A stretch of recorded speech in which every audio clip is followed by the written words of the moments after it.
Hey there, thanks for tuning into Gray Shutdown. This is the second drive in our Cybertruck series. I hope you'll enjoy the scenery as we go off-road to the supercharger over a bridge and just get some dynamic angles of this vehicle. Trees and stuff, so just watch that.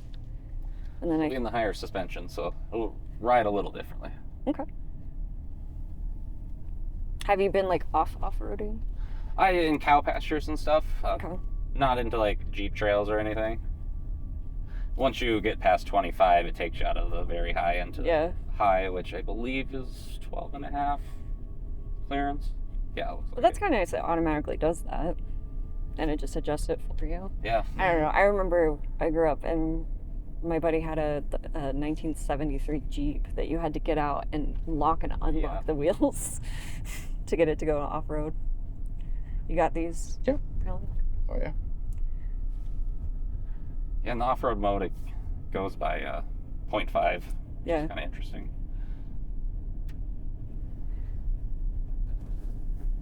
So range-wise, what do you usually get?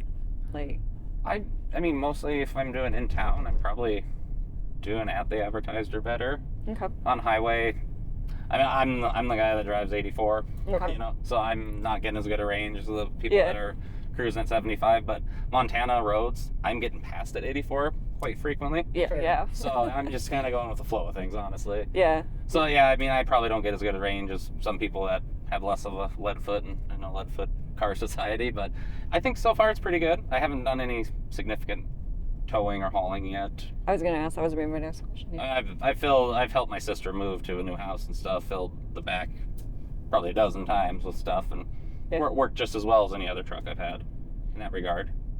How about the average efficiency compared to your X? Like, do you notice that kind of stuff between watt hours per mile between this and your X? Is it similar or higher? I don't probably haven't watched close enough to really say myself. I think I've read online that it's comparable to the X. Supposedly there's going to be some efficiency updates.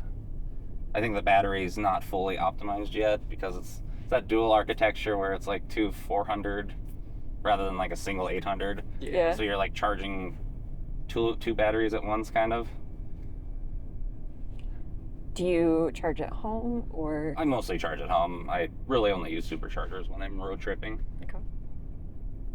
Yeah, I think every Tesla owner should, if they're able to, just install one of the wall connectors and just be done with it. Yeah. I've been a couple people that own and that they don't charge at home, that they have to charge or they just didn't install it. Okay, coming up on the turn. Got it.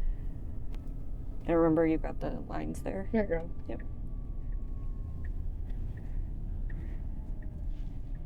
Okay, I'm gonna watch now as you turn. Wow. That is so cool to see it in person. Like, you see it on the videos, but... And it takes a good hour to get used to it. Once you're used to it, it feels weird driving other vehicles. Yeah. Then. Make sure you stay up. Got him. And they increase the, what's it called? Your magnetic brake, regenerative braking. Yeah. Compared to like the X, and especially in off-road mode, you can actually change some settings to give yourself like extreme regenerative braking, or you can have it roll rather than stop. Okay. And there's some other settings that I imagine if you're crawling dunes or rocks, stuff could be nice. That would be nice. I haven't been brave enough to take mine out on big rocks yet. I'm 3 hours from the nearest service center, so I'm... Well, and I think that's a great question of like people, like the number of people that actually own off-road vehicles, right? How many of them actually take them out and that kind of stuff? I don't think it's... I mean, I've read all the online trolls, including people that have, posted on my posts, and they're talking about the Cybertruck can't do this, that. Stay up, Andrew. Okay. I don't honestly think the majority of people are doing 10,000, 11,000 pound long range towing. Yeah.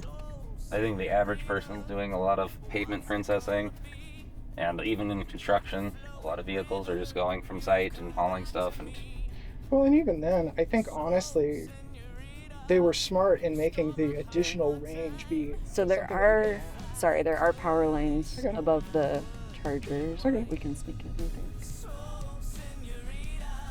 thank you guys for tuning in, and thank you, Josh, for taking us for riding your Cybertruck and letting us film it. And Yeah, thank you guys. This was fun. this is awesome. Mm-hmm.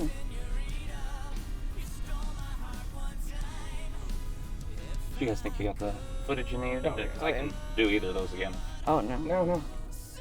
Those were easy. Yeah, those were super easy.